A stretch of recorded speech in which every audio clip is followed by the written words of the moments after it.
ክብር ለእግዚአብሔር ይሁን።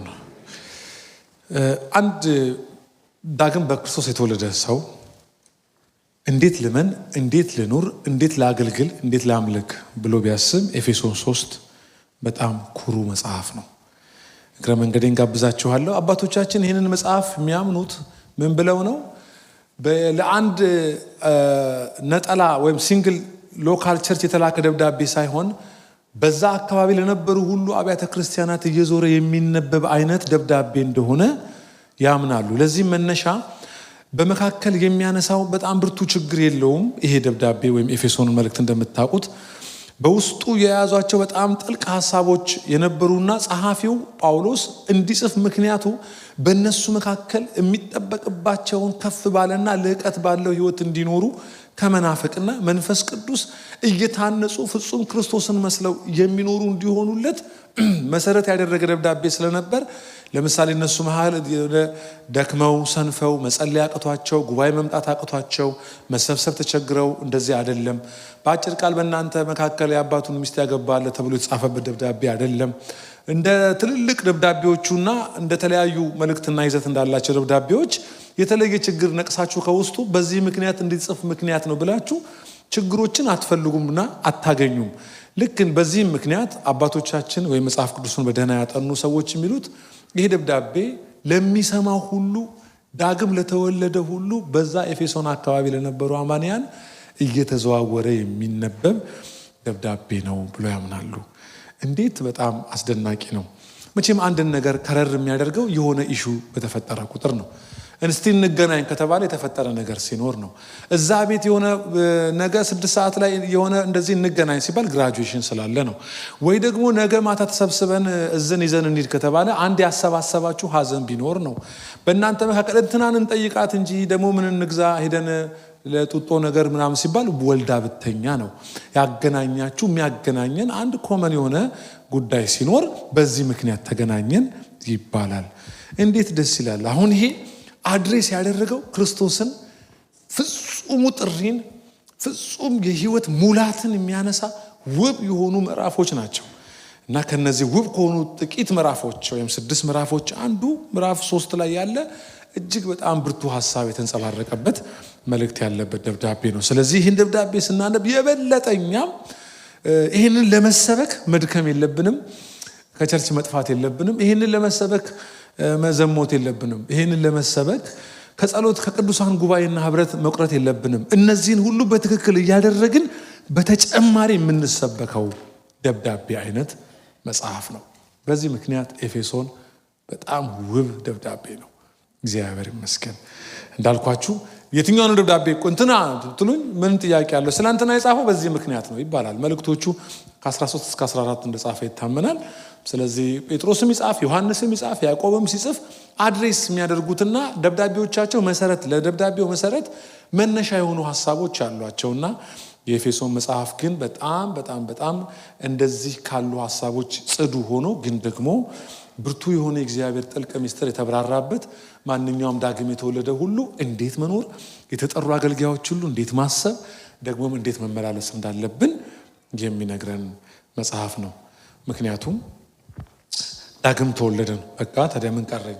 ቸርች መጣው፣ ኦኬ፣ አስራት አወጣው፣ በቃ ሌላስ ኮሚትመንት ፕሮግራም አልቀርም፣ አቴንድ አደርጋለሁ፣ አደረው፣ በቃ ሶዋት ይሄንን ነው የምኖረው ብሎ ሰው እንዳይረጋጋ ከዚህ ያለፈ ጥሪ ከዚህ ያለፈ የህይወት አይነት አለ። ያ የህይወትም አይነት ደግሞ ስለሱ ባለን የእውቀት መጠን ልክ የሚገነባ ስብዕና ነው ይላል። ማለት ከምንሆነው ነገር ሁሉ ቀጥሎ በሆናቸው ነገሮች ብቻ እግዚአብሔር ይመስገን ጌታ ጸጋ ሰጠኝ ረዳኝ በቃ ይሄንን ነው አገለግላለሁ እያልኩ እንዳልኖር እነዚህን መክሮ እነዚህን ታላላቅ ቃሎች ከተናገረ በኋላ በአፊት እንበረከካለሁ ብሎ የጸሎት ርዕስ ይይዛል። የጸሎት ርዕሱ ደግሞ እባክህን ተበትነዋልና ሰብስባቸው፣ ቸግሯቸዋልና እርዳቸው፣ ድርቅ መጥቷልና የሚበላ ስጣቸው የሚል ርዕስ አይደለም። የጸሎቱ ርዕስም ኩልል ብሎ ደርድሮ ጽፎታል። 3 ርዕስ ነው፣ እናነሳዋለን። ይሄን ካነሳ በኋላ በጣም አስገራሚ ነገር ያነሳል። አንድ የተዘነጋውን ሰው የተረሳውን ሰው ያነሳል። ይሄ የተረሳው ሰው እንደሚታወቀው የሚታየው ሰውነታችን ይለብሳል። ሞል ስንሄድ የምናለብሰው ይሄን ልብስ ነው። እንገዛለታለን፣ እናበለዋለን፣ ጫማ እንገዛለታለን፣ ደግሞ ገላ እናጥበዋለን። ገላውን ደግሞ የሚደረግ ይሄኛው አይረሳም። ደጅ ስላለ የሚታይ ስለሆነ የምንተዋወቀውን በዚህም ስለሆነ ብዙ በጀት አለ ለዚህ። መንግስትም ምናልባት የእናንተ ሀገር መንግስት ደግሞ ኢንሹራንስ አላችሁ፣ በቃ ምንም ነገር ካለ ችግር የለም ተብሎ በቃ የሚደረገው ነገር ሊደረግላቸዋል። ስለዚህ ለሚታየው ውጫዊ ሰው ብዙ ስጋትም ጭንቀትም የትኩረት እጥረት የለበትም። የትኩረት እጥረት ቢኖርበት ኖሮ እዚህ መካከል አሁን ሳንለብስ እንመጣ ነበር። በጣም ስለምናተኩርበት ነው አልብሰን ያመጣ ነው። እዚህ እንዳውም ደርባችሁ፣ ጊዜው ደግሞ ብርድ ነው። አሁን ተከምረን ነው ቁጭ ያልነው በአብዛኛው እና የተዘነጋ ሰው አለ አይደል? ያ የተዘነጋው ሰው የውስጡ ሰው ነው። የውስጡን ሰው ብዙ ጊዜ እንረሳዋለን። አንደኛ በአይነስ እንደዚህ ስለማናየው ብዙ ጊዜ ቡቲክ አንሄድለትም፣ ሞላ አንሄድለትም፣ የሚበላውን አንሰቃይለትም፣ አንጨነቅለትም እና በቃ አለ እንዳለ አለ እና ምን ሆናችሁ ነው እናንተ ጉደኞች ናችሁ? እናንተ እኮ ውጫዊ ደጁ ብቻ የሚያብራራችሁ አይደላችሁም።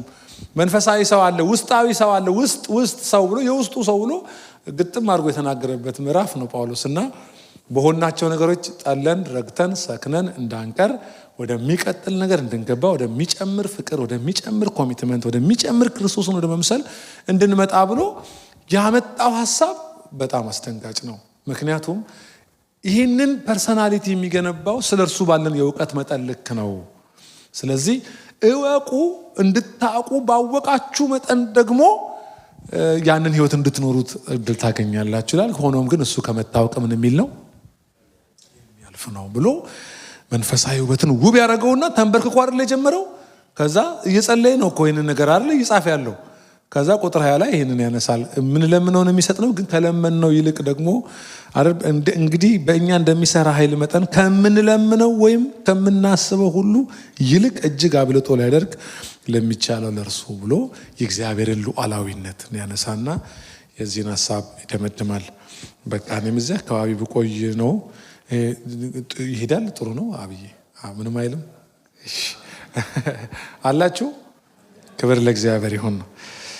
እሺ መጀመሪያ ቅድም ቆመን ያልናቸውን አሁን ቁጭ ብላችሁ አልደግመውም፣ ግን ስለ ራሳችሁ እንደዚህ ያስቡ። እነዚህ መርህ ናቸው። ለምንድን ነው የተጠራሁት ካላችሁ እያንዳንዳችን የተጠራ ነው ለዚህ ነው።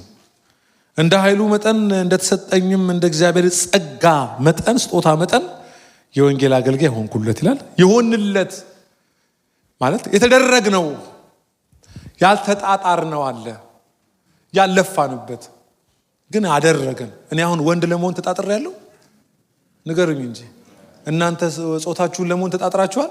ተደርጋችሁ አይደል ራሳችሁን ያገኛችሁት? ልክ እንደዛ መንፈሳዊ ጥሪ አገልግሎት የተደረከው ነው እና የምትጣጣረው አይደለም፣ የምትለፋበት አይደለም፣ የምትደረገው ነው፣ የምትሾመው ነው። እንደዛ የምትደረገው ነው እና የእንትን ነገር አይደለም። ይሄ ጥሩ ግሩ አይነት ነገር አይደለም። ከተደረክ በኋላ ያንን መጠበቅ፣ በእውቀት፣ በስነ ምግባር፣ በመንፈሳዊነት፣ በመረዳት፣ በጸሎት ማሳደግ፣ ያንን ጸጋ ለፍሬ እንዲበቃ ማድረግ የግለሰቡ ጥረት ቢሆንም ሲጀመር ግን ሰውየው ያ እሱ ላይ እንዲሆን ምንም የሚያደርገው ሂደት የለም። በቃ እንደ ጸጋ ስጦታው መጠን ነው። ይህን ለጴጥሮስ እንደዚህ ያደረገ እሱ የአይሁድ አስተማሪ ነው። እኔ ደግሞ ለአሕዛብ አገልጋይ እንደሆን ተሾምኩ፣ ተደረኩ፣ ተደርገን ነው። እንደዚህ ደስ አይልም? የተደረገ ሰው የተደረገውን የሚያውቅ ምን እንደተደረገ የሚያውቅ እኔን እግዚአብሔር ያደረገኝ እንዲህ ነው የሚል ሰው ደስ አይልም? ይሄ ራሱን እያስታበየ አይደለም፣ ራሱን የማወቅ ልኩን መንፈስ ቅዱስ ስለራሱ ስለገለጠለት ነው። ምንድን ነው የሚችለው? አሁን ቅድም እዛ ጋር እኔ ድራም ሙዚቃ መሳሪያ ተጫዋች ስለምወድ አይቻቸዋለሁ። አይነን ጨፍኜ መጀመሪያ የሚነካኩትን አጣራው። ከዛ ስከፍት ድራመሩ ደስ ይላል። ደስ አለኝ ድራመሩ። ሁሉም እንደዛው ናቸው። ግን ምን ማለት ነው? ቀሎት ይዘምራል ከኛ ጋር። እኔ ብገባ አሁን እችላለሁ እዛ ጋር የቱን ከምኑ እንደማደርገው አውቃለሁ። አላተረማምሰውም። አትወጡም ከዚህ ጉባኤ እኔ ብመተው አሁን እዛ ጋር ቦታው ጋር ስለሆነ ግን እንደኛ ነው። እዛ ይዘምራል፣ እንትን ይላል፣ ያመልካል፣ ምን ይላል፣ ግን በስነ ስርዓት ይመታል። እኛ ሁሉ እኩል ሪትም የጠበቅነው በሱ ምክንያት ነው። እሱ ቢያዛንፈው ኖሮ እኛ እንዲህ አንልም ነበር፣ ወይ እንዲህ እንላለን፣ ወይ እንዲህ እንል ነበር። ሪትም የሰጠን እስክስታ የሰጠን እሱ ነው። ሂደት የሰጠን እሱ ነው። በቃ የተደረገው ነው። ስለዚህ ቀሎት ያደርገዋል። እንደ ቀለለው የምታውቁት አሁን ከእናንተ መሃል ቁጭ ብሏል። ደግሞ በኋላም ይዘምራል። ከዛ ደግሞ በቃ እንትን ነው። እኔ ግን አሁን አድርግ ብትሉኝ ልክ እንደማልችለው መንፈሳዊ ነገር እንደዛ የምትደረገው ነው። አትሰቃይ ነው። ኢየሱስ ያድናል። አንዱ ሰው ደግሞ አጠገብ በቅቶ ካየ እልል። ምክንያቱም አይነት ናችሁ እንጂ አንድ አይነት አይደላችሁም። አንተ ደግሞ ሌላ አይነት ላይ እንደዛ ነህ። አንተም ልክ ነው። ግፊያ የለውም አይነት። እኛ እኩል የተለቀቅን ሳንሆን አይነት ነን። አሁን ኬፋ ሲዘምን እኔ እንደ ኬፋ መሆን እችላለሁ? እንኳን እንደ ጸጋው እንደ ቁመቱ መሆን እችላለሁ?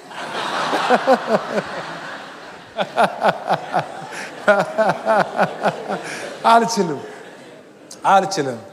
እና በቃ እንትን መንፈሳዊ ውበት ማለት ይሄ ነው። በቃ በእናንተ ያለውን ማወቅ እና እግዚአብሔር ለምንድን ነው እኔን ያደረገኝ? ምን አደረገብኝ? እኔን ምንድን ነው የምችለው? ምንድን ነው ስሆን ትክክል የሚሆነው? ሳደርገው ፍሩትፉል መሆነው ምን ሳደርግ ነው? ይሄ ለአገልጋዮች ብቻ የተሰጠ አይደለም። እያንዳንዳችን በአካሉ ላይ ያለን ብልቶች በሙሉ እያንዳንዱ ብልት የራሱን ስራ ያውቃል። መቼም አጠገቡ ልብ ሲመታ አይቶ ጨጓራ አይቶ ላግዛ አይለውም። ልብን በመፍጨት እንጂ የሚያግዘው ልተንፍስልህ ደም ልርጭ አይልም። ልክ ነው አይደለም? የራሱን ነው የሚሰራው፣ ግን አካሉ ላይ ነው ያለው። ልክ ነው አይደለም? ንገሩኝ እስቲ። እንደዛ እኮ ነው አይደል እንዴ? አሁን እጄ ይወራጫል። እኔ እንደ እግር መሆን ይችላል? አይችልም። ብሬኔ አንድ ቦት ስራ አለው። አካሉ ላይ ግን የየራሶቻቸውን ተግባር በመፈጸም አካሉን አስውበውት ይኖራሉ። መንፈሳዊ ህይወት እንደዚህ ነው። ግፊያ የለውም፣ ጠብ የለውም።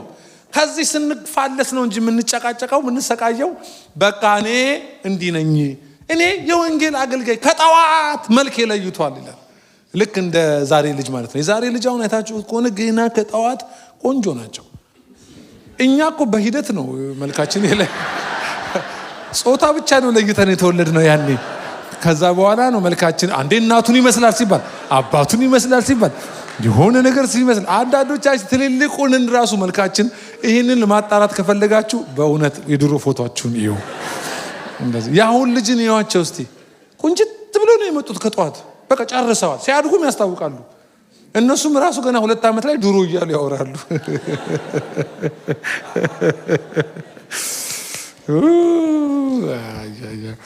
እና ያዛርጉትና ትታገል በሉት። በቃ እግዚአብሔር በውስጥ ያኖረብህን ግን እወቅ። እግዚአብሔር በዚህ ይባርክ። ንገሩት ዞር ዞር ብላችሁ በቃ በፍጹም። ስለዚህ እመኑኝ እንደናንተ አይነት እንደ ግለሰቡ እንደዘኔ አይነት አሁን እዚህ ምድር ላይ የለም። ታውቃላችሁ ይሄን በሳይንሱም የኔ አይነት አሻራ ያለው ሰው ምድር ላይ የለም። ለምሳሌ አይደል በቃ እንደኔ አይነት ሰው የለም የትም። እንደምለው የሚል ሰው ሊመስል ይችላል። እኔን ግን ቻርሊ ቻፕሊን የሚባል አንድ ኮሜዲ ነበር እና አንድ ውድድር ላይ ራሱን ቻርሊ ቻፕሊን አስመስሎ የሚተውን ተብሎ ሽልማት ተዘጋጅቶ የራሱን እንትን ማስመሰል አቅቶ ተወድቋል። ማለት ሲያስመስል ሳይሆን ልክ የሚሆነው ቻርሊ ቻፕሊን ራሱን ሲኖር ነው። ልክ ሐሳቤ ገብታችኋል? በቃ ራሳችሁን እንትን በሉ ማለት ረጅም ሰው አይከልላችሁም። በቃ የተረጋጋ ሰው ራሱን የሚያውቅ እግዚአብሔር በውስጡ ያኖረበትን የሚያውቅ ከዛ ያንን ደግሞ ለመፈጸም የሚጋደል አይነት ፐርሶናሊቲ። ይሄ በጣም በቅዱሳን መካከል በአብያተ ክርስቲያናት በአገልጋዮች መካከል ሊኖረን ይገባል። የአብዬ አገልግሎት ለእኔ ድምቀት ነው። እኔ አብዬን አይደለሁም። ስለዚህ እሱ በመኖሩ ምክንያት ነው የእሱ አይነት ያየሁት። እሱ ባይኖር የእሱ አይነት አላይም። ስለዚህ ለእኔ ተጨማሪ ከለር ነው ማለት ነው። እግዚአብሔር ይመስገን። አንዱ አጋንንት ካስወጣ እኔ የምሰቃይበት የነበረውን ቀድሞ አወጣልኝ። እልል ነው የምለው። የኔን ስራ ነው የሰራው። ገላገለ መንፈስ ቅዱስ። እኔ እሄዳለሁ አለ ጌታችን ኢየሱስ። እኔ ሲሄድ የሚመጣ ሌላ አለ ይላል። ሌላ ማለት የኔ አይነት ሌላ የሥላሴ አንዱ አካል እኔ ብኖር ምፈጽመውን የሚፈጽም ሌላ ይመጣል አለ። እኔ አጽናኝ ነበርኩኝ፣ እሄዳለሁ፣ አሁን እንደገና አጽናኝ ሌላ ይመጣል አለ። እንደዛ ነው የሆነው። እግዚአብሔር ይመስገን። ሥላሴዎች እንደዚህ ነው የሚኖሩት። ፍጹም የተለመነልን ህብረትም የሥላሴዎችን ነው። ዮሐንስ ወንጌል ምዕራፍ 17 እኔና አንተ አንድ እንደሆን እንደዚህ አድርጋቸው ነው ያለው። ይሄ በሥላሴ መሃል ያለ ህብረት ነው የተሰጠን። ግን ፈንክሽን ስናደርግ ልክ አብ አባት ነው፣ ወልድ ልጅ ነው፣ መንፈስ ቅዱስ ሰራጺ ነው አይደል? ልክ እንደዛ አይነት ሆነን እንኖራለን ማለት ነው። ስለዚህ በእኛ መካከል አንዱ ቁጭ ብሎ ቸርች የሚያንጽ እንደ እንትና አይነት ይሆናል፣ እንደ በርናባስ አይነት በቁጭ ያለ። አንዳንዱ ደግሞ ልሂድ ይላል። እስቲ ልሂድ መሄድ ደግሞ የሚሄድ ስጋት ፍርሃት ወይ የሚሄድ ሆቢ ስላለው ሳይሆን ጸጋው በባህሪው መንገደኛ ነው። መንገደኛ ቅባት ያለውን ሰውዬ እዚህ በሳምንት 6 ቀን ቢሮ 2 ሰዓት ግባ ልትሉት እንዴት ሰውየውን ለአስፋልት የተሰራን መኪና እንደ ታንኳ እንዲሄድ ውሃ ውስጥ የማድረግ ያክል ነው። ከዓለሙ ውጪ ታረጉታላችሁና ዓለምን እንደማግኘት ጥሪን እንደማወቅ አሰማማችሁ ግን ጥሩ ነው። እሺ እንደዚህ ይላል ፍለጋ የሌለውን ጥልቅ የሆነውን ለማለት ነው። የክርስቶስን ባለጠግነት ለአሕዛብ እሰብክ ዘንድ ሁሉን በፈጠረ በእግዚአብሔር ከዘላለም የተሰወረውን ምስጢር ሥርዓት ምን እንደሆነ ለሁሉ ገልጥ ዘንድ ይህ ጸጋ ከቅዱሳን ሁሉ ይልቅ ለማን ስለኔ ተሰጠኝ ብሎ የአገልግሎት ሜዳውን ስፋቱን ከዛ ደግሞ የሚያገለግልበትን የአገልግሎቱ ስጦታ ብቻ ሳይሆን ምን እንደሚያወራ የሚያቅሰው ምን እንደሚናገር ለአሕዛብ ምን እንደሚያቀርብ ይሄ የሚያቀርበው እግዚአብሔር ከዘላለም ዘመናት በፊት ጥንት ሰው ሳይኖር ወይም እግዚአብሔር ሰውን ሳያማክር ቀድሞ በነበረ ዕውቀቱ የታሰበውን ነው። ስለዚህ ማገለግለውን ያሁን እግዚአብሔር ልብ ውስጥ የነበረን የቀደመውን ፈቃዱን ነው፣ የቀደመውን አጀንዳ ነው፣ የቀደመውን ፕሮግራሙን እንዳገለግ ይሄ ምስጢር እንዳውቅ ምስጢር ነው። ምስጢር የሆነው ለተከደነባቸው ነው፣ ለኔ ተገልጦ ነው።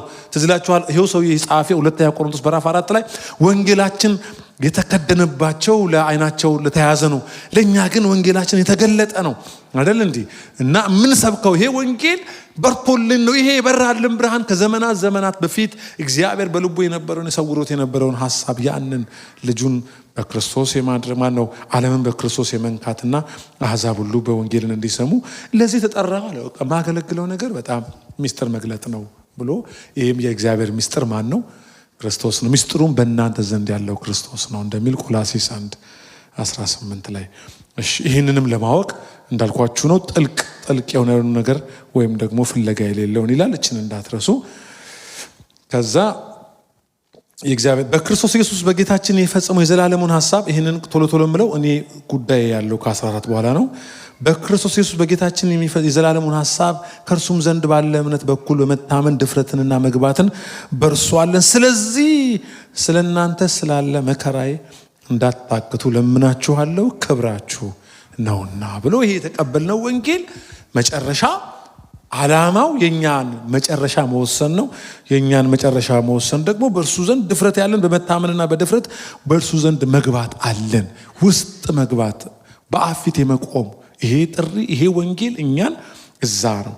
ታናሽንን በጣም የተናቀነን ግን ደግሞ ያስገባን ላይ ነው ብሎ ጫፉን ከመነሻ ጀምሮ ያነሳና በዚህ ምክንያት መከራ ሲመጣ እልልታ ነው። ደግሞ ለዚህ ደግሞ ሀፍረት በእናንተ መሃል ሊኖር አይገባም፣ እንዳውም መከበር ነው። መከራ በዚህ ምክንያት መከራ መቀበል ክብር ነው፣ ውርደት አይደለም፣ ክብራችሁ ነው። እንዳውም ምንም ፈተና ብታልፉ ስለ ስሙ እየተናቃችሁ ይህን ነገር እየሰራችሁ ይህን እውነት ለፍጥረት እያደረሳችሁ በሚመጣባችሁ ምላሽ ምናልባት መከራ እናንተ መካከል ተፈጥሮም ከሆነ በዚህ እንዳትታክቱ።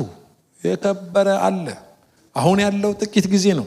እንደዚህ የምንሰበሰበው ይሄ ጋዘሪንግ ጥቂት ጊዜ ነው። የሆነ ቀን ወይ ይሄዳል።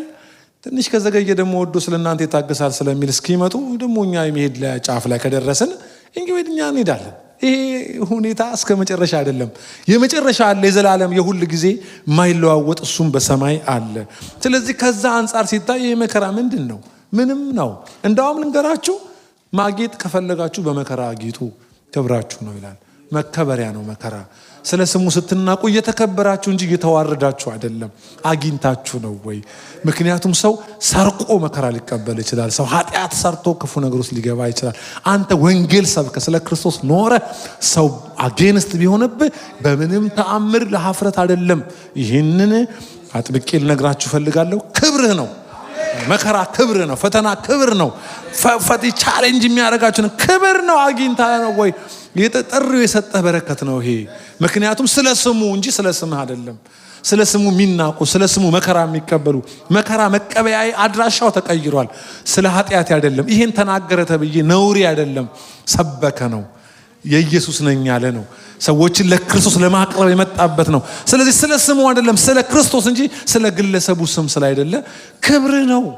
ደስ ይበልህ በመከራ ይላል። ይሄ እንዳውም ልዩ ልዩ ፈተና ሲደርስባችሁ እንደ ሙሉ ደስታ ቆጠሩት እንዴ ከዚህ በላይ ምን ደስ የሚያሰኝ ነገር ይሄ ወንጌል እንኳን ባለጠግነቱ እንኳን ክብሩ መከራው ራሱ ክብር ነው ብሎ ስታንዳርዱን ከፍ ያደርገዋል።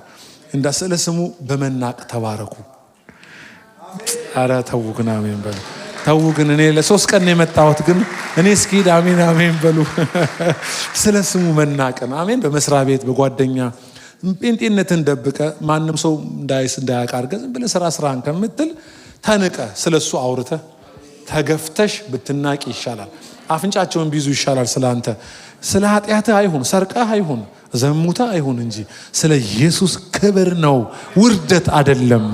ምክንያቱም ላይ ያስገባህ ነው። ይሄ ወንጌል ላይ ያስገባህ ወንጌል ነው። አፊት ያቆመህ ወንጌል ነው። ህይወትን ከእግዚአብሔር ጋር የሰወረው ወንጌል ስለሆነ ክብራችሁ እንጂ ውርደታችሁ ውድቀታችሁ አይደለም ይላል። በመከራ በማጌጥ ተባረኩ። ልትገመው በመከራ በማበብ ተባረኩ። ይሄ በቃ ይሄ ጽናትን፣ አቅምን፣ ጉልበትን የሚገዛበትን አይነት መከራ ፕሬዝ ዘ ሎርድ። ዋው እግዚአብሔር ይመስገን። እንደዚህ አይነት መንፈሳዊነት መጽሐፉ ላይ ነው ያለው አለ አንዱ ሰባኪ። ይውረድኛ ህይወት ላይ ይሄ ስለ ስሙ የሆነ የሚመጣ ነገርን በክብር መቁጠር፣ ስምን ለማስከበር አለመጣጣር። አንዳንድ የኔ ስም ይቀናቸዋል። አንዳንድ ሚዲያ ላይ ዝም ብለው ይጽፉብኛልና አረ መልስ፣ ጋዜጠኞችም አረ መልስ፣ አንድ ነገር በል፣ አረ አንድ ነገር በል ይላሉ። አንድ ነገር በል መንፈሴን ስሰማ የሰጣውክን አንድ ነገር ስራ። ምን ያገናኘው? አንድ ነገሩን ሰራለሁ እኔ አንድ ነገር አልመልስም ለነሱ እንትን አይደለም። ስንመላለስ ምን ኖር ያልተጠራሁለት ጋር አልኖርም። የተጠራሁለት ምጸልይለት ምጾምለት ዋና ነገር አለ እና ፎከስ የሆነ ሰው። ስለዚህ ምክንያት ብሎ ስለሚጀምር ስለ የትኛው ብላችሁ እንዳትጨበረበሩ እስካሁን ያወራችሁ ምክንያት ማለት ነው። በቃ መነሻው ግራውንዱ ይሄ ነው። በሰማይና በምድር ያለ አባትነት ሁሉ ከሚሰየምበት ከአብ ፊት እንበረከካለሁ ይላል። ይሄ በጣም ሲሪየስ ጉዳይ ነው። ነግሬያችሁ አልጨርስም፣ ጽፌላችሁ አልዘጋውም። ብዙ ጊዜ መጥቻለሁ፣ እናንተንም ፕላንት አድርጌያለሁ። በመጀመሪያ ሁለተኛ ሐዋርያዊ ተልእኮ ላይ ሆናችኋል፣ አገልግያችኋለሁ። አሁንም እነግራችሁ ነገር ግን በቃ አሁንም ዘን የሚሰብካችሁ የድምፁን ቶን የጨመረው ለዚህ ነው። አሁንም እነግራችሁ ግን እንደ ከዚህ በፊቱ አይደለም። እጅግ መሰረታዊ ነገር ልነግራችሁ ፈልጋለሁ። አስቦ ምናልባት የሐሳቡን ጥልቀትና ክብደት በማሰብ ከምጽፈው ደብዳቤ ከማረገው ብጸልይላቸው ይሻላል ብሎ ጸሎት እንዲመርጥ ያደረገ እንበረከካለሁ። ጸልዩ ብሎ የሰበከ እሱ ነው። ጾሙ የሚለው እሱ ነው። አሁን ግን እናንተን ጸልዩ ከምላችሁ ይልቅ እኔ በአብ ፊት ምን ልበላለ ልንበርከክ። ለምን? ይሄ ጉዳይ በጣም መሰረታዊ የሆነ ጉዳይ ነው። መሰረታዊ እንዴት እንደሆነ ዛሬና ነገ እስከ እሁድ ባለን ጊዜ እዚች ቁጥር አካባቢ ነው የምንሯሯጠው። እንዴት አይነት ከባድ ነገር ግን እንደሆነ አብረን እናያለን። እና እንበረከካለሁ ይላል። በጣም መሰረታዊ ነገር ነው። እንደዚህ ነው። ቅድም ስልክ አወራንና ሚስቴ አንድ አፍታ ስልኩን አቋረጠችው። ቆይታ ደወለች። እኔ ደግሞ ዝም ብዬ የተሰለሰልኩኝ ከነሱ መሃል ወደ ቤት ልሂድ ትንሽ ምናምን ብዬ አስፈቅጃቸው ሄድኩኝ ከቁርስ ቦታ። ቆይታ ደወለች። አስጨነቅሽኝ እኮ ሆድ መጸለይ ነበረብኝ አለች። አሁንስ? አሁን በቃ ፌሽታ ነው፣ ተኛ፣ እኔ ልተኛ፣ አንተ አገልግል አለች። ጸሎት የእግዚአብሔርን ጥልቅ ምስጢር የመረጃ መንገድ ግን ወደሱ የምንሄድባቸው ስስ የሚመስሉ የጸሎት ርዕሶች ናቸው። ጥልቅ የሆነውን እግዚአብሔር ለምሳሌ ከእናንተ ዳቦ ቢለምን ማን ነው ለልጁ ድንጋይ የሚሰጥ?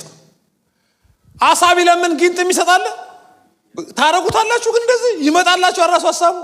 እሺ ኢየሱስም ያለው ይሄንን ነው። እናንተ ክፉዎች ስትሆኑ ለልጆቻችሁ መልካም ማድረግን ከተማራችሁ ይልና የሰማይ አባታችን ወይ ሰማይ አባቴ ይልና የለመናችሁትን ይልና እንዴት አይሰጣችሁም ቢል ያግባባናል። እንደዛ ግን አይዘጋውም። እንዴት ከመንፈሱ ጋር አብልጦ እንዴ! ስለ መንፈስ እኮ አልጸለያችሁም። የጸለያችሁት እኮ የጸለያችሁበት ጉዳይ ነው ያለው። ሲመለስስ መልሱ እናንተ ያልጸለያችሁት ነው። ከለመናችሁት ይልቅ የሆነ መልስ ነው መልሱ። መልሱ ውስጥ የእናንተ ልመና ያለው ምናልባት ቸግሯችሁ ጌታ ሆይ ጤናዬን መልሰው ሊሆን ይችላል። እዛ የጸሎት ልመናችሁ ውስጥ እግዚአብሔር ሲመልሰው ከመንፈሱ ጋር አብሮ ይመልስላችኋል። ምን ማለት ነው ይሄ? ደጅ ዘግተህ ዝም ብለህ አባ ዝም አልከኝ፣ ታመምኩ፣ ሐኪም እጅ ገባው እያልክ ነው ጸለይከው። ሲቆይስ ቆማ የሆነ ነገር ያደርጋል። ምን መጥቷል? የተቀየረ የለ። ሆስፒታል አልሄድክ፣ መድኃኒት አልዋጥክም። ለምን? ጸሎት ሲመለስ እግዚአብሔር ምን አብሮ ይመልሳል? መንፈሱን አብሮ ስለሚመልስ ያ መንፈስ ያለህበትን ሰርከምስታንስ ይቀይረውና በሱ ቁጥጥር ውስጥ ያደርጋል። የጸለይከው ምስኪን ርዕስ ነው። የለመንከው ጥቂት ጥያቄ ነው። የተመለሰልህ ግን የእግዚአብሔር መንፈስ። እስቲ አሜን በሉ። ሃሌሉያ። ለዚህ ነው ግራ ገብቷችሁ በር ዘጋችሁ ጊዜ እንዳንበሳ ሆናችሁ የወጣችሁት። እግዚአብሔር ልመናችሁን መልሶ ብቻ ሳይሆን ከልመናችሁ ጋር መንፈሱን አብልጦ ዞር ብላችሁ ደጋግመ ለምን በሉት። ደጋግመ ለምን፣ ደጋግመሽ ለምኝ። ለምን? የጸሎትህን መልስ ብቻ አይደለም የምትቀበለው፣ መንፈስ ቅዱስንም ነው። ይሄ የምድራዊ አባትማ የለመንከውን አይነት ይመልሳል። የሰማይ አባት ግን ያለመንከውን አይነት ይመልሳል። ወይም ሰው ሊያደርግልህ የማይችለውን ይመልሳል። ማንም ሰው መንፈስን ለሰው ሊሰጥ አይችልም። መንፈስን መስጠት የሚችል ብቸኛው የሰማይ አምላክ። እንደዚህ አይነት ቀኖች እልፍ ጊዜዎችን አሳልፍ ያውቃሉ። ለአንድ ጊዜ ከበድ ምናምን ስለሚለኝ ከብደኛል። አንዳንድ ጊዜ ከባድ ነው። አበሻን መምራት አበሻ አንዱ የ30 ሰው ግምት ነው እንደምታውቁ። እኔ 6000 7000 ህዝብ ነው መመራው። እግዚአብሔር ያሳይ። እሄዳለሁ ደብረ ዘይት ቱታ ይለብሽ በቃ ልክ ስዘጋው በሩን ገብቼ ሩሜን ተረቅቤ እዚህ ነው እንትን በቃ ብዬ ማታ ሾርባ መስሳት ነው አለ ተብዬ ስዘጋው በሩን ልክ ስመለስ የሚሰማኝ ጆይ መጣውልህ እለዋለሁ። ጌታን ከልቤን ያሙን the face of God አልዋሻችሁ። መጣው እንደምታረግ አርገኝ እላል። ፎርማል አይደለም ጸሎቴ።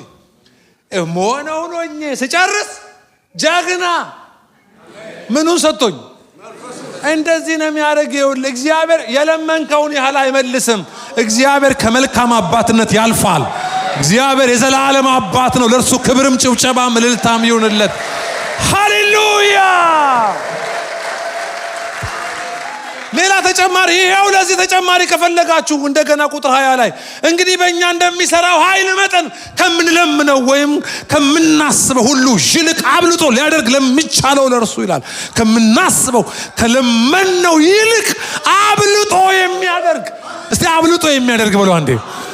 የለመንከውን ያክል አይደለም። እግዚአብሔር ሲመልስ ከልኩ ይመልስልሃል፣ ከችሎታው ይመልስልሃል ነው አይደለም? ቆይ እናንተ ልውረድ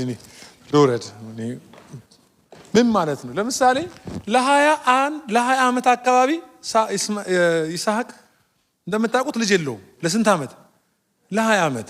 አባትየው ይስሐቅ ለ25 ዓመት። የሚለያቸው 4 ዓመትና 5 ዓመት ነው። ልጅ የለም ሁለቱም ቤት። ልጅ ስጠኝ ይላል መጽሐፍም። ይስሐቅም ወደ እግዚአብሔር ለመነ፣ እግዚአብሔርም ተለመነው ይላል። ምን አለው? ጀቹን ማል ተለመነው ሲል እሺ ምን ላርግልህ ሲል ማለት ነው። ምን ላርግልህ ሲለው ልጅ እግዚአብሔር ሕዝብ ሰጠው ይላል አይልም መጽሐፉ? ቆይ ንገሩኝ እስቲ። ሕዝብ ሰጠው ይላል። ሴቲቱ እንዳውም ግራ ገብቷት በውስጥ ሆነው ይታገሉ ነበር። ምንድነው እዚህ ውስጥ ያለው? የሰጠኝ እሱ ነው፣ ግን ጦርነት ነው፣ ድብድብ ላይ ናቸው፣ ሕዝብ ናቸው። ስንት ለምና ስንት መለሰላት? ሕዝብ እንጂ ሰስኔም ነካ አድርጉት። እግዚአብሔር ፊት ለምን እንጂ እግዚአብሔር ጨምሮ ይሰጣል፣ አስፍቶ ይመልስልሃል። አሁንም ይሄ ይሆናል። በዚህ አዲስ ዓመታችሁ ላይ እኔ እንኳን እናንተ በምትኖሩበት አቆጣጠር አምኜ እኔ ጸልያለሁ። በጌታ በኢየሱስ ክርስቶስ ስም እግዚአብሔር አስፍቶ ይስጣችሁ፣ ጨምሮ ይስጣችሁ። በጌታ በኢየሱስ ስም ብዙ እቀፉ፣ ያለመናችሁትን እቀፉ፣ ያላሰባችሁትን እቀፉ በኢየሱስ ስም። ይሄ የእግዚአብሔር ደግነት፣ የእግዚአብሔር ርኅራኄ፣ የእግዚአብሔር መልካምነት፣ እግዚአብሔር ሲረዳ፣ እግዚአብሔር ሲመልስ፣ ሲለመን እግዚአብሔር እንደዚህ ያደርጋል። አሁን የሚጸልይ አነሰና የሚያጸልይ በዛ። ቸርች ውስጥ የሚያጸልይ በዛ። እስቲ ጸልዩልኝ ማን ኦፍ ጋድ ጸልዩልኝ እከሌ ጸልዩ። የሚያጸልይ ነው አሁን ያለው። የሚጸልይ ነው የሚለው መጽሐፉ። መጸለይ ማለት የጉልበታችሁ ከመሬት መነካካት አለበት። እኔ በመንበርከክ በጣም አምናለሁ። መጽሐፍ እንበረከካለሁ ነው የሚለው። እኔ አንዳንድ ቆሞ መጸለይ ጥሩ ነው። ዶክተር አብሬሽ ምን ይላል? ቆሞ የሚጸልዩ አንዳንድ ጓደኞቼ በዛው ሄዱ አለ እና ተንበርክኮ መጸለይ ሀልወት ላይ ሲያገለግል ተንበርክኬ አሁን ለምሳሌ እናንተ ልጆች ያሏችሁ ታውቃላችሁ። ለምሳሌ ቆሞ ሲያገኘች ምን ሆንሽ ማሚ ዳድ እንደዚህ ጉዳያቸው ላይ እስቲ ተንበርክካችሁ ይዋችሁ። መንበርከክ ጥሩ ነው። እንዴት ቀኑ ሙሉ ትቆምበታለህ ይህን ነገር እንጂ ቁመታችሁ ይጠር እንጂ በኢየሱስ ስም እንዴ በምን ትነኩታላችሁ? ሰማይን በጸሎት ነው እኮ የሚነካው። በምን ታገኙታላችሁ? እንዴት ትስቃላችሁ? እንዴት ታለቅሳላችሁ? እንዴት ዓለማችሁን ትነኩታላችሁ? እንዴት መንፈሳዊ ነገር ወዝ አለው። ከው ለምን ትላላችሁ? አባ ግደለኝ ማለት ትችላላችሁ። ከፈለጋችሁ ውሰደኝ ጸሎት ነው። የት ሄዳለህ ገና ያልተቀባለ ብሎ ዘይት ይሰጣል። ግን መጸለይ ጥሩ ነው። መንበርከክ ደግሞ ጥሩ ነው። እንደዚህ እግዚአብሔር ተባረከ ይሁን። ሃሌሉያ። አንድ ጂም የሚያሰራኝ ልጅ አለ እና ስችል ዝም ብዬ ድመቷን እንጠራራለሁ ጂም ገብቼ እንጂ እኔ ስፖርተኛ አይደለሁም። ግን ልክ የማንበርከክ ስፖርት ሊያሰራኝ እስቲ ተንበርከክ ሲለኝ yes ስላለው ብዙ ጊዜ ለምን ነው እንደዚህ የምትለው አለኝ። አይ አንተ እኔን ለማሰራት ከማንበርከክ በፊት ይሄ ጉልበት ወደ አንተ ከመምጣት በፊት ተንበርክኳለሁ አለ። ስለዚህ ካንተ አልጀመርኩም፣ ከጂም አልጀመርኩም። መንበርከክ ቀድሜ ካልጋይስ ወርድ ተንበርክኬ ነው የመጣሁት። አረ ተዋት ኮንነኝ ይላል። ተንበርከክ እስቲ ተንበርከክ በሉት ዞር ብላችሁ እንዴ ተንበርከኩ እንጂ እንዴ በኢየሱስ ስም ተንበርከኩ እንጂ። ይሄ ጉልበታችሁ መሬት ይንካሽ። ከዛ ጸሎታችሁን ደግሞ በጣም መንፈሳዊ እንትን በጣም ጴንጤ አትጫወቱ። እኔ እንደማያችሁ አይደላችሁም እኮ እግዚአብሔር ፊት እሱ ሁሉን ያውቃል። ሁሉን እንደሚያቃዋሩት እሺ። እኔ ይገርምሃል ጌታዬ በጣም አንዳንዴ ግብዝ ነኝ እኮ ምናምን በሉ እሺ። በጣም ይገርምሃል በጣም ሰው ፊት ነው እንጂ ጌታዬ በጣም ይሄ ነገሬን መቀየር ፈልግ እንዲህ ነው እንጂ የሚጸለየው። ይገርምሃል ቆሮንቶስ 8 ምናምን ይባላል።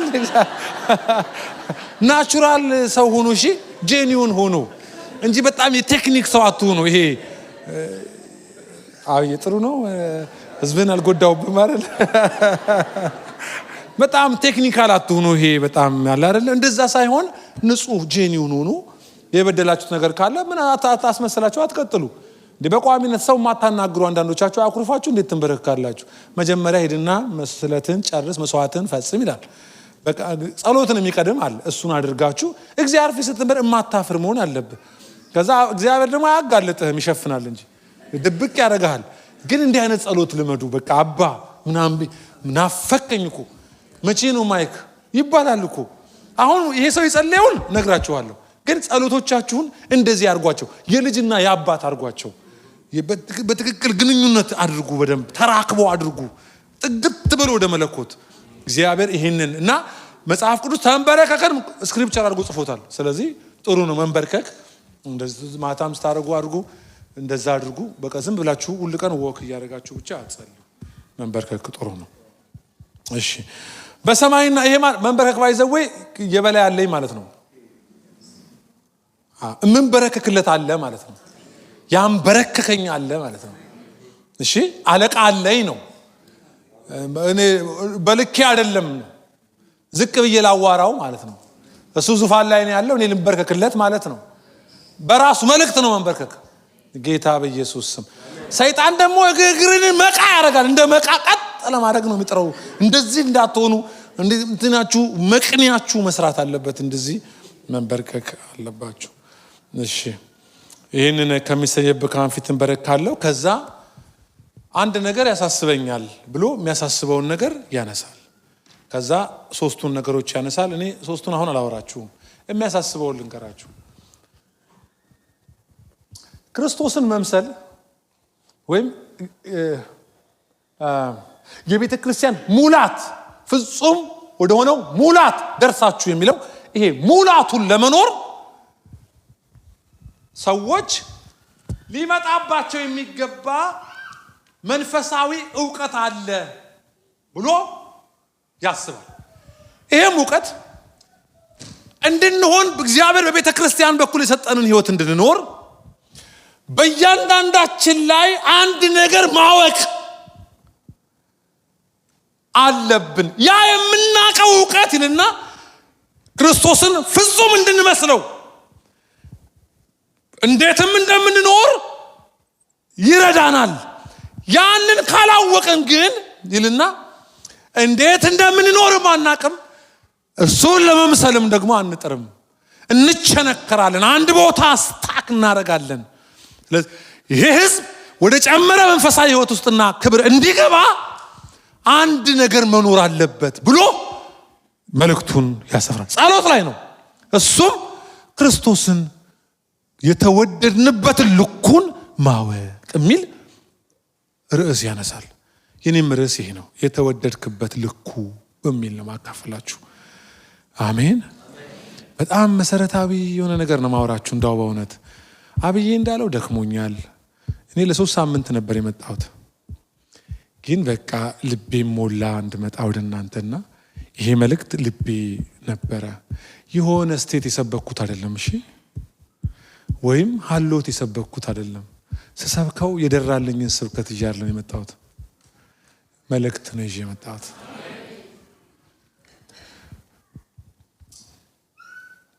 ይህም ፍቅር ይላል ተንበርክኮ ነው የሚያስበው። ከመታወቅ ያልፋል ይላል።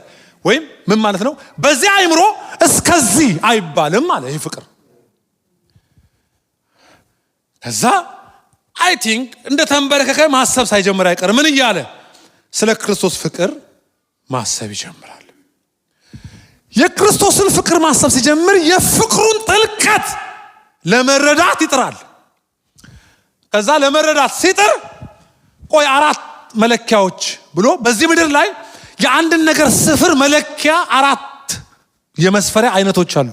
አንደኛ የርዝመት መለኪያ፣ ሁለተኛ የከፍታ መለኪያ፣ ሶስተኛ የጥልቀት መለኪያ፣ አራተኛውስ የስፋት መለኪያ።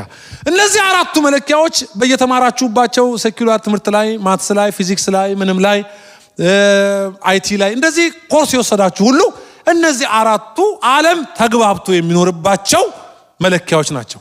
የሚለካባቸው አይነቱ ይለያያል እንጂ እነዚህ መለኪያዎች በዓለም ደረጃ አሜሪካም 2 ሲደመር 2 4 ነው። ህንድ ብትሄዱ 2 ሲደመር 2 4 ነው።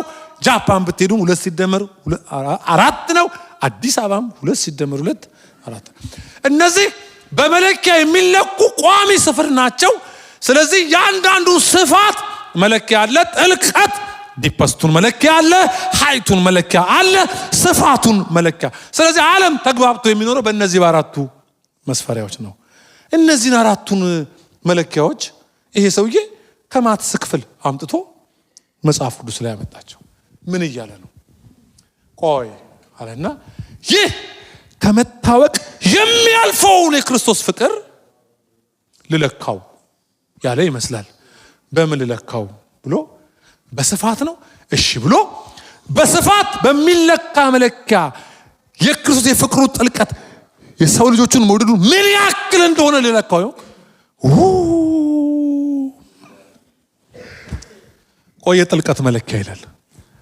ከዛ 4 የጥልቀት መለኪያውን ደግሞ ያነሳና ጥልቀቱ ብሎ ይለካል።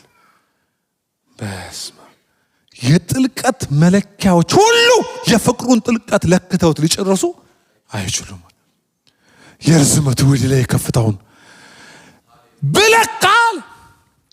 የፍቅሩን ከፍታ እስከዚህ የሚል መሳሪያ ምድር ላይ ኦኬ የትኛው ልለካ አለና 4ቱንም ጠርቶ ፍቅሩ ከምን ያልፋል አለ? ከመታወቅ የሚለውን ከልኬት ያልፋል። የተወደድንበት ልኩ ከእውቀት ያልፋል። እኔ በገባኝ ልክ እችንም እያልኩ አጠናለሁ እንጂ ዳሩን አልደርስበትም ማለት። ስለዚህ ለሰባኪው በአንድ በኩል አሳርፎታል እግዚአብሔር ይመስገን። እኔም አልሰቃይም ዳሩን የማሳየት እሱም አልደረሰበትም። ሌላ ደግሞ የሰጠና የቤት ስራ ደግሞ ታውቁ ዘንድ ብሏልና ትንሽም ደግሞ መጣጣር አለብን ማለት ነው። እነዚህ መለኪያዎች የማይለኩት ከሆነ አንድ ጽሑፍ አንብቤ ያለው ናሳ ላይ አንድ የታወቀ እግዚአብሔር አገልጋይ ስሙ ማን እንደሆነ እናንተ ልታግዙኝ ትችላላችሁ። ስክሪፕቸር ስላልሆነ በስተውም ችግር የለውም። ሰውየው ካሜራ በጣም እነዚህ የጠፈር ምርምር ላይ የሚሰሩ እንትኖች ናቸው እና ካሜራ ይፈጥራሉ ሁሉ ጊዜ አዳዲስ እንትኖችን ለማየት እና ይሄ ናሳ ተመራማሪዎቹ ይሄን ካሜራ በፈጠሩ ቁጥር አዳዲስ ከዋክብቶችንና እንትኖችን ያገኛሉ እና አሁንም በተሰራ ቁጥር ካሜራ ያልታየን ያያሉ። አሁንም በሰሩ ቁጥር አርቆ የሚያሳየውን ካሜራ ያልታየውን እንደገና ይመዘግባሉ። ታውቃላችሁ የተቆጠሩ ከዋክብት ብሎ በናሳ 1 ብሎ 26 ዜሮዎች ናቸው አይደል የተቆጠሩ ከዋክብቶች እስካሁን። እናንተ ድረሱበት 26ቱ ዜሮ እና ያ ሰው አጋጣሚ ክርስቲያን ነው አይደል እና እንደዚህ ያለኝ ይላል እግዚአብሔር ካሜራ መስራትህን ቀጥል ያላየኸውን ማሳየትህን ቀጥላለሁ። ያላየኸው ገና አለ። እንኳን ፍቅሩ እነዚህ ግሩፕ ኦፍ ስታርስ እነዚህ በዙሪያችን ያሉ ዩኒቨርሱን የሞሉትን ፍጥረታት ራሱ ገና ሰው አውቆ ሊጨርሳቸው አልቻለም። እንዳውም ተጠንቶ ያላለቁ ሶስቱ ታውቃላችሁ። ብሬን ተጠልቶ አላለቀም እስካሁን። ጉደኛ ነው የኛ ጭንቅላት እስካሁን ሳይንቲስቶች አልጨረሱትም። ሁለተኛ የውሃ ውስጥ አካላት፣ ሶስተኛ የህዋ አካላት። እነዚህ እስካሁን በምርምር ላይ ነው ያሉት። ይሄ ጭንቅላት ነው እሱ አላለቀም ተመርምሮ እየመረመረ ነው እሱ ሌላውን ጨብጠውና ይሄ አምላክ ከመታወቅ ያልፋል። በተለይ ፍቅሩ ያው ዞር ብለሽ እኔን ለምን ታዩኛላችሁ? በተለይ ፍቅሩ ከመታወቅ የተወደድክበት ልኩ ከመታወቅ ያልፋል። ንገሩት ዞር ብላችሁ እግዚአብሔር ፍቅር ነው በሉት። እግዚአብሔር እሺ። ከዛ ምንድነው የሚለው? ኦኬ የላቀ መንፈሳዊ ህይወት ትፈልጋላችሁ አለ። አሁን ፍጹም ክርስቶስን መስላችሁ ወደ መኖር ወደ ፍጹሙ ሙላት እንድትመጡ ትፈልጋላችሁ? እነዚህ ሶስቱን ርዕሶች ነገ አነሳቸዋለሁ። ወደዚህ እንድትመጡ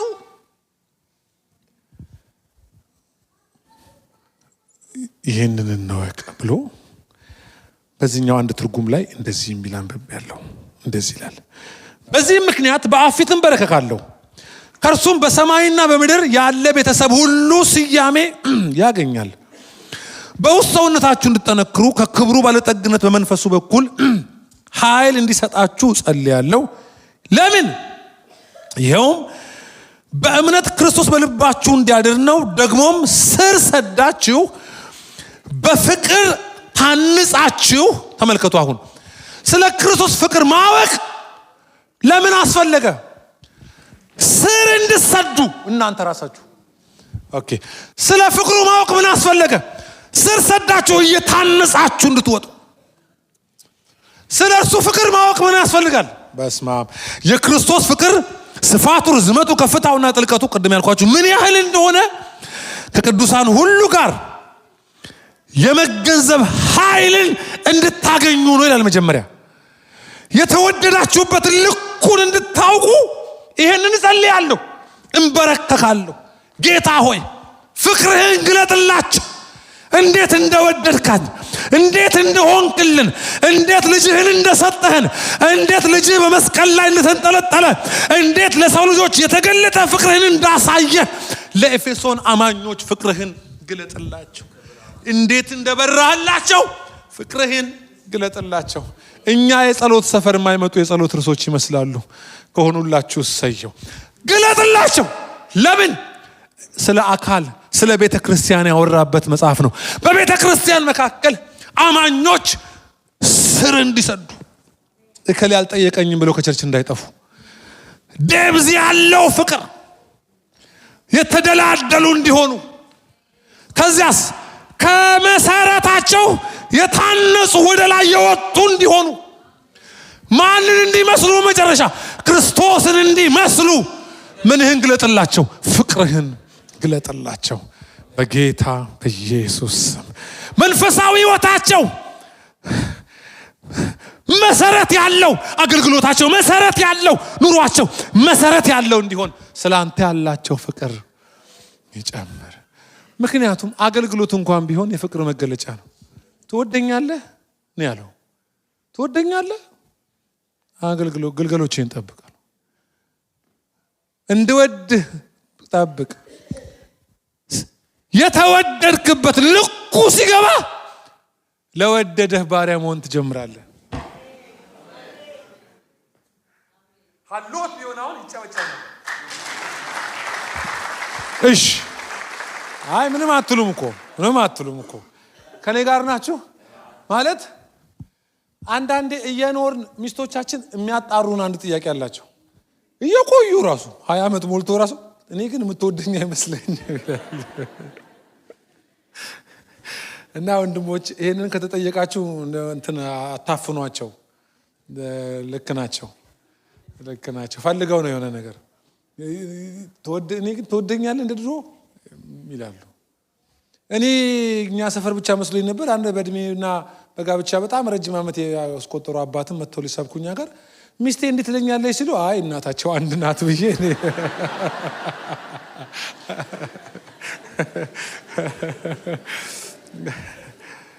አያችሁ፣ የሁሉ ነገር መነሻ ያ ነው። አሁን የሆነላችሁን ሁሉ የሆነላችሁ ይላል ጸሐፊው፣ እግዚአብሔር እናንተን ስለወደዳችሁ ይላል። ከዛ መንፈሳዊ ሕይወትን፣ እድገትን፣ ክርስቶስን መምሰል፣ ትጋትን፣ ተግቶ ማገልገልን ያያያዘው ስለ ክርስቶስ ያለን የፍቅር መረዳት መጠናችን ላይ ነው ብሎ እንደዚህ። ይሄ ለቤተ ክርስቲያን የተጸለየ ስለሆነ በቤተ ክርስቲያን ባገለግለውስ ብዬ ነው ያመጣሁት። ይሄዳል ይሄ መልእክት ከእናንተ ጋር። ክብር ለእግዚአብሔር ነው። ከዛ 3 የነገር ያነሳል። መሰረት አይደል? የቤት መሰረት አለው። ከዛ መሰረት፣ ሁለተኛ መታነጽ አይደል? መታነጽ ማለት መገንባት ማለት ማደግ ማለት ሹት ማድረግ። አንድ ፕላንት አድጎ ማነው ወደ ታች እንትኑን አድርጎ ህይወት ዘርቶ ከአፈሩ ሲወጣ ሹት ያደርጋል ወደ ላይ እንደሚወጣ። መታነጽ መጀመሪያ መመስረት፣ ከዛ መታነጽ። እሱን ያነሳና እስከ እግዚአብሔር ሙላት ልክ ደርሳችሁ እንድትሞሉ ይላል። መታነጽ፣ መመስረት፣ መታነጽ፣ ሙላት ማግኘት። እድገቱን መንፈሳዊ የህይወትን ብስለትን የሚያያይዘው ስለ ክርስቶስ ፍቅር ባለን መረዳት መጠን ልክ ነው ብሎ ይህንን ያነሳል። እግዚአብሔር ይመስገን። ኦኬ፣ እንዴት እንወቅ እንዴ? ይህንንም አለማወቅ ኤፌሶ ማናው ቲቶ ምዕራፍ 3 ቁጥር 5 አንድ አፍታ አውጡልኝና ምናልባት የመጨረሻ ጥቅሴ ነው። ከዛ ወደ ጸሎት እንገባለን። ቲቶ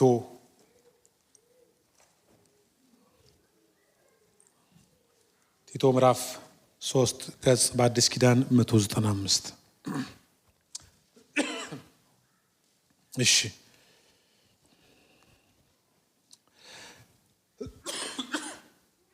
ቁጥር 4 ነገር ግን የመድኃኒታችን የእግዚአብሔር ቸርነትና ሰውን መውደዱ ምን ባለ ጊዜ ይላል።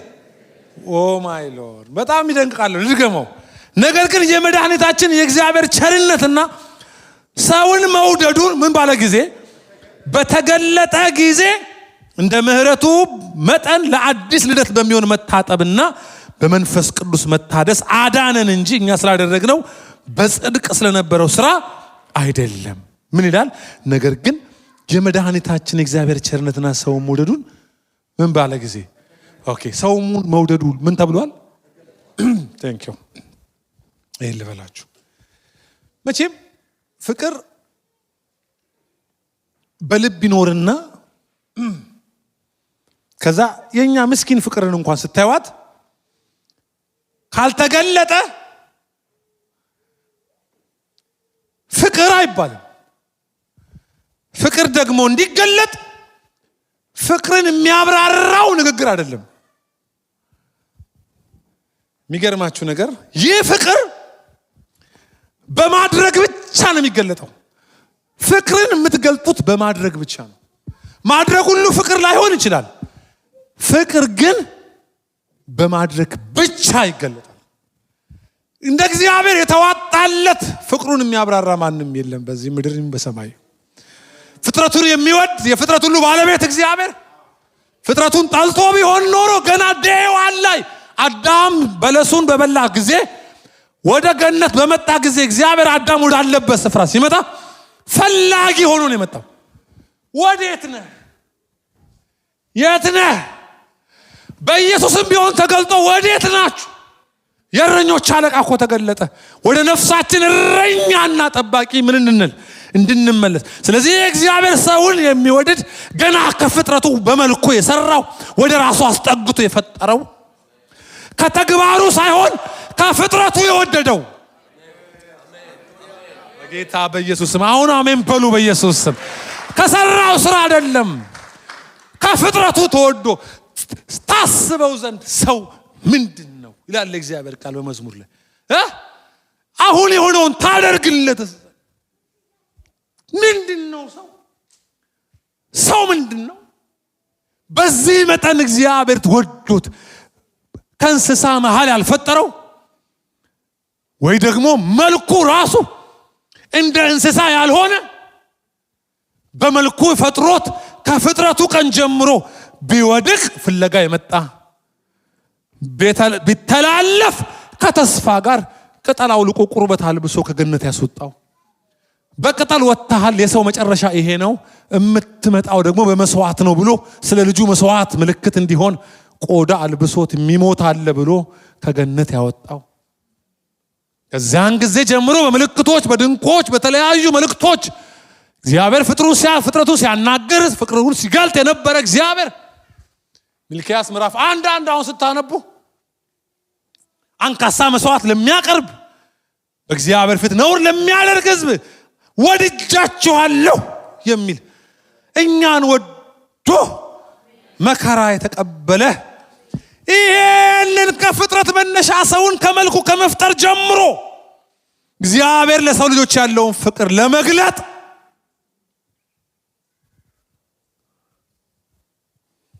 ይሄ ፍቅር መገለጥ አለበት አለ እግዚአብሔር።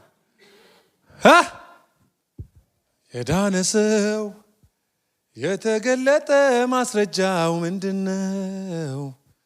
በሕይወቱ የተገለጠ ማስረጃው ምንድነው? ዳኒ ሲዘምር የዳነ ሰው እንደ እግዚአብሔር የተዋጣለት የፍቅር ደራሲ ያለ ሰውን መውደዱን ለመግለጥ መልአክ ያላከ ሰውን መውደዱን ለማሳየት ከሰማይ ሆኖ ምልክቶችንና ድንቆችን በማድረግ ያልበቃው መውደዱን ለማሳየት አንድ ጥቅልል የፍቅር ድርሰቱን በመስቀል ላይ የተረተረ እግዚአብሔር ከዚህ የሚበልጥ ፍቅር ለማንም የለውም ብሎ የላከው ፍቅር የተገለጠ ፍቅር አድርጎት የእግዚአብሔር የተገለጠ ፍቅር ማን ይባላል? ጩሁና የተገለጠ የእግዚአብሔር ፍቅር ትወደኛለህ ብትሉት ወደ ልጁ ኢንዲኬት ያደርጋችኋል። ኢየሱስም ገና ኃጢአተኛ ደካሞች የሞትን ሙታን ሳለን አስቀድሞ ስለኛ በመስቀል ላይ መከራን የተቀበለ መስቀል ላይ ሆኖ ከፍጥረቱ ባለቤት ከእግዚአብሔር ጋር ሊያማልድ መካከለኛ ሆኖ የመጣ እግዚአብሔር አንድያ ልጁን ለፍጥረት በመላክ ያንን ፍቅሩን ገለጠው። የተገለጠ ፍቅር ማንን ስቶ ልጁን ኢየሱስ ክርስቶስን በመስቀል ላይ በማንጠልጠል እግዚአብሔር ያውላችሁ ያው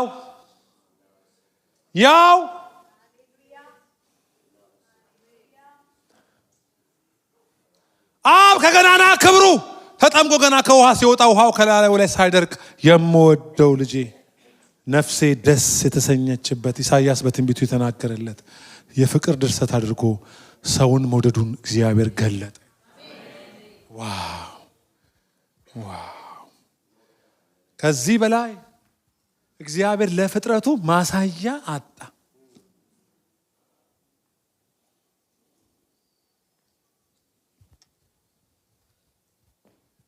ይሄ መገለጥ ነው። አንገት ላይ መስቀል በማንጠልጠል አይብራራም። ይሄ ፍቅር ሲገባ ያሸንፋል። ትቢት አይልህም። ልኩ ሲገባን በዚህ መጠን ምን አድርጌ ነው? እግዚአብሔርን ፍቅሩን ገለጠው። ያውላችሁ ብሎ ከዚህ የሚበልጥ ፍቅር ለማንም። ኦኬ ይሄ ጸላይ ይሄን ያስባል። ተንበርክኮ ይሄንን ተንበርክኮ እያሰበ እኮ ነው። ኦኬ ታውቁ ዘንድ በማወቅ ደግሞ ተበረቱ ዘንድ ይላል። ለካ ብርታት ያለው የተወደድንበት ልኩን በማወቅ ነው። ኢነርጂ ይሰጣል። ልኩን ሳቅ። ሰይጣን ሊዋሸኝ አይችልም። ጥሎሃል ሊለኝ አይችልም። እግዚአብሔር ረስቶሃል ሊለኝ አይችልም። ማንም ሰው እኔን ዲፋይን ማድረግ አይችልም። ለካ እኔን መስቀል ነው ያብራራኝ። ኦኬ እንድታነጽ ጌታን እንድል የተወደድኩበት ልኩ የኔ ፍቅር ትምህርት ቤት ሆኖ እግዚአብሔር ልጁን በመስቀል ላይ ተረታ። የተተረተረው ቶራ ጌታችን ኢየሱስ ነው።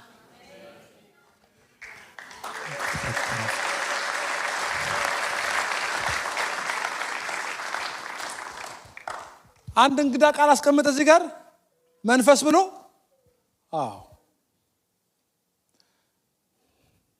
ይህን ፍቅር አስረድቻችሁ ልትረዱኝ እንደማትችሉ ታውቃላችሁ። ለምን? የሰው ጭንቅላት ሊረዳ ከሚችለው ይልቅ ነው ይሄ ፍቅር። በጣም አስደናቂ ነገር ነግራችሁ ስማላ ጨርሳለሁ። ይሄ ፍቅር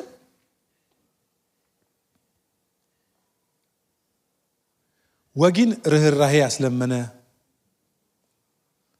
ይሄ ፍቅር በሞት የነበረን በህይወት ያደረገ፣ ለራሱ ደግ ማሰብ የማይችለውን ሰው መንግስተ ሰማይ ገብተሃል ያለ ነው። ይሄ ፍቅር ማንም የማይሰማችሁ የነበራችሁትን መሰማት የሰጠ፣ ይሄ ፍቅር የዘላለም ህይወት ባለቤት እንድንሆን፣ ይሄ ፍቅር አምኖን እንካ አገልግለኝ ልጄ ብሎ፣ ይሄ ፍቅር የካደውን አገልጋይ ያደረገ ፍቅር ነው። ይሄ ፍቅር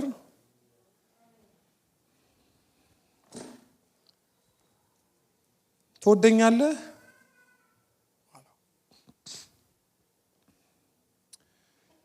አስቤ ሰምቼ ጥቅስ አዋድጄ ከፍጥረት እስከ ዘፍጥረት እስከ ራእይ ቤጄ መጥቼ አንድ አስደንጋጭ ቃል አነበብኩ። ለካ እንዴት የተወደድክበት ልኩን ካላወቀ ወዳጅ እንደሚሰቃይ ታውቃለህ? የወደደ እንዴት እንደወደደ ምን ዋጋ እንደከፈለልህ ካላወቅክለት ወዳጁ ይጨነቃል። ቢያቅ ኖሮ ይላል። ቢያቅ ኖሮ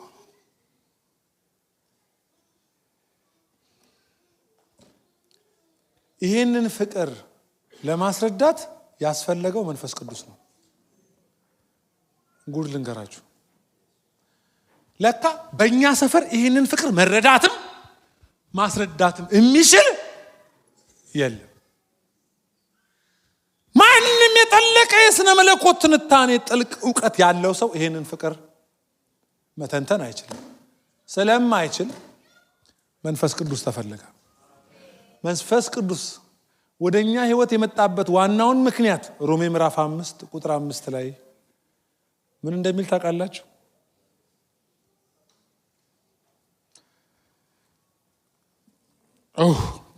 ልቃቀኝ ላውራ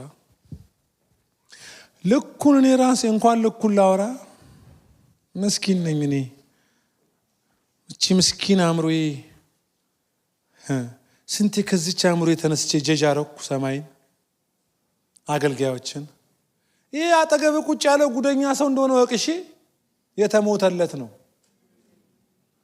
ዋጋው ከፍ ያለ ነው። መግዛት አትችልም። ከቻልክ ንጹህ ነውር የሌለበት ደም አፍስስለት። አትችልም። በክቡር የክርስቶስ ደም የተገዛ የተዋጀ ህዝብ ነው አጠገባቸው ያለው። ይሄ ፍቅር ሲገባ አገልጋይ ምን አይነት ክብር እንዳለው ይገባቸዋል። ወንድም እህቶች ምን አይነት ዋጋ እንዳላቸው፣ መንፈሳዊ ህይወት እንዴት ማዕረግ ያለው ህይወት እንደሆነ። እንግዲህ በእምነት ከጸደቅን በእግዚአብሔር ዘንድ በጌታችን በኢየሱስ ክርስቶስ ሰላምን እንያዝ። በእርሱም ደግሞ ወደ ቆምንበት ወደዚህ ጸጋ በእምነት መግባትን አግኝተናልና በእግዚአብሔር ክብርን ተስፋ እንመካለን። ይህ ብቻ አይደለም፣ ነገር ግን መከራ ትዕግስት እንዲያደርግ፣ ትዕግስትን ፈተናን፣ ፈተናም ተስፋን እንዲያደርግ እያወቅን በመከራችን ደግሞ እንመካለን። በተሰጠን በመንፈስ ቅዱስ የእግዚአብሔር ፍቅር በልባችን ስለፈሰሰ ተስፋ ማን ተሰጠን? መጀመሪያ መንፈስ ቅዱስ ነው አይደል? ቃሉ እንደዛ ነው። በተሰጠን በመንፈስ ቅዱስ ያ የተቀበልነው መንፈስ ቅዱስ ደግሞ በልባችን ላይ ምን አደረገው? የክርስቶስን ፍቅር አፈሰሰው ይላል። ምንድነው ማፍሰስ? መጥለቅለቅ ነው፣ መዋጥ ነው፣ መግባት ነው ሙሉ ለሙሉ። ያ የእግዚአብሔር መንፈስ ያንን ፍቅር በልባችን የተወደድንበትን ልኩን ያንን ፍቅር በልባችን አፈሰሰው። በልባችን ይሄ ፍቅር ፈሰሰ ይላል። የምትረዳው ሳይሆን የሚፈስ ነው።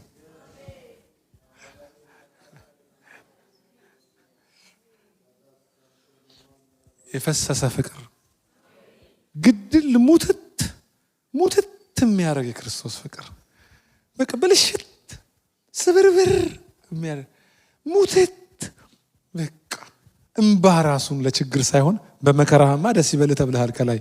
ይሄኛው ግን ያስለቅሳል፣ ይሄኛው ግን ያሸንፋል።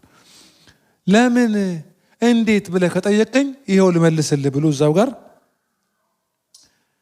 ቁጥር 6 መቼ ነው እንደዚህ ሆነልን? ገና ደካሞች ሳለን ክርስቶስ ዘመኑ ሲደርስ ስለ ኃጢአተኞች ምን ብሏል? ሞት። በቃ የተብራራው ፍቅር ይሄ ነው ይላል። ስለ ጻድቅ የሚሞት በጭንቅ ይገኛልና ስለ ቸር ሰው ግን ሊሞት እንኳን የሚደፍር ምናልባት ይገኝ ይሆናል። ነገር ግን ገና ኃጢአተኞች ሳለን፣ ከላይ ደካሞች ሳለን፣ አሁን ደግሞ ኃጢአተኞች ሳለን ክርስቶስ ስለኛ ሞቷልና እግዚአብሔርም ለእኛ ያለውን የራሱን ፍቅር ያስረዳል ይላል። ቃል ለሚወድ ሰው ልገልበጥ እንዴት ነው? ቆይ ችግር የለም። ይሄ አለ ከሰው አንዳች ምላሽ አይፈልግም። ለምን? ሰውየው ራሱ ገና ኃጢአተኛ ነው፣ ደካማም ነው። እንኳን ሊመልስ ለራሱ ድራሹ ጠፍቶ በሞት ነው። ይሄ ብቻ ደግሞ አይደለም። ይልቁንም እንግዲህ አሁን ገና በደሙ ከጸደቀን ከእርሱ በቁጣው እንድናለን ጠላቶች ሳለን ይላል። ይሰማል ወይ? ምኖች ሳለን? አንደኛ ደካሞች፣ ገና ደካሞች፣ ሁለተኛ ኃጢአተኞች፣ ሶስተኛ ጠላቶች ሳለን ይልና ለዚህ ሰው ይላል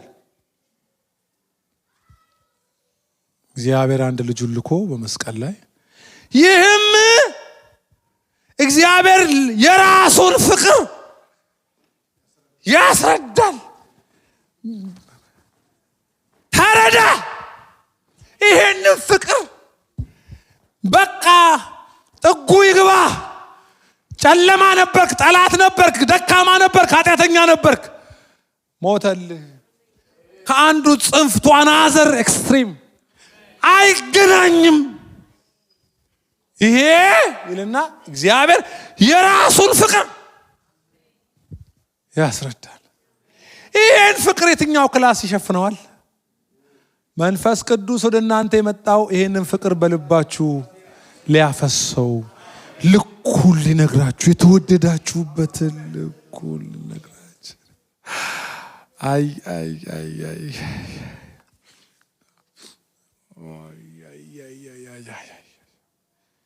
እናንተን በቃኝ። ኢየሱስ ጨረሱ። የዛሬውን ጨርሻለሁ።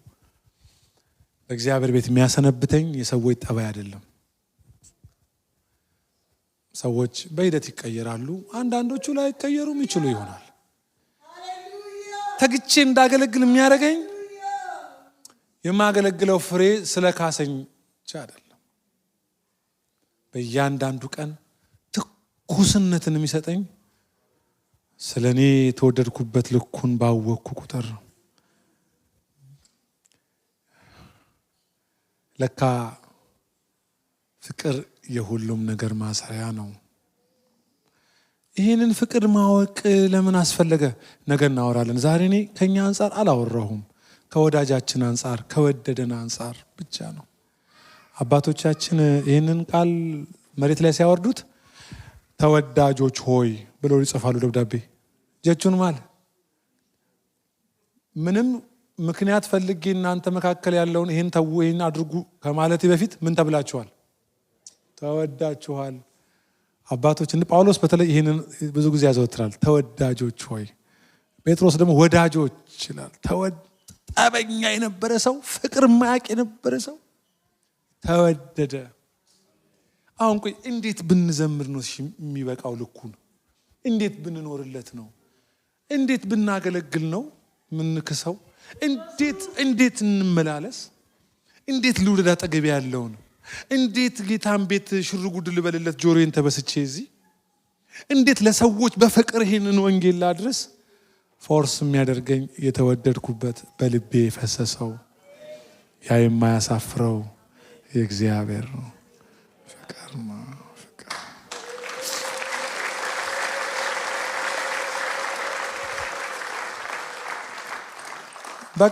በቃ ዛሬ ቶሎ ስለሰማችሁ ነው እኔ መጋገር የጀመርኩት ዛሬ።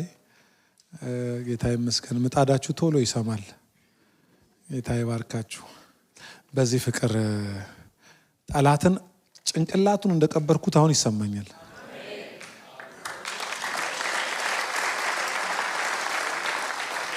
ኤግዚስት የምናደርገው ሰው ወዶን ሳይሆን ተወደን ስለ ምክንያት የለንም። አሁን ምክንያት ጠቅሰን ከቸርች ለመጥፋት አቅም የለንም።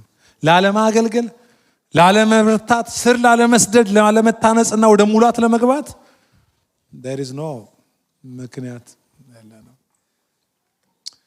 እናንተ ብቸኝነት የሚሰማችሁ እግዚአብሔር በውስጣችሁ መተው ነገር የሚሰማችሁ ካላችሁ ድሮ የሚሰማኝ አይነት ትከሻይን ሲከብደኝ አይሰማኝም ለምትሉ ጭምር ትከሻችሁ ሳይሰማችሁም እግዚአብሔር ይወዳችኋል።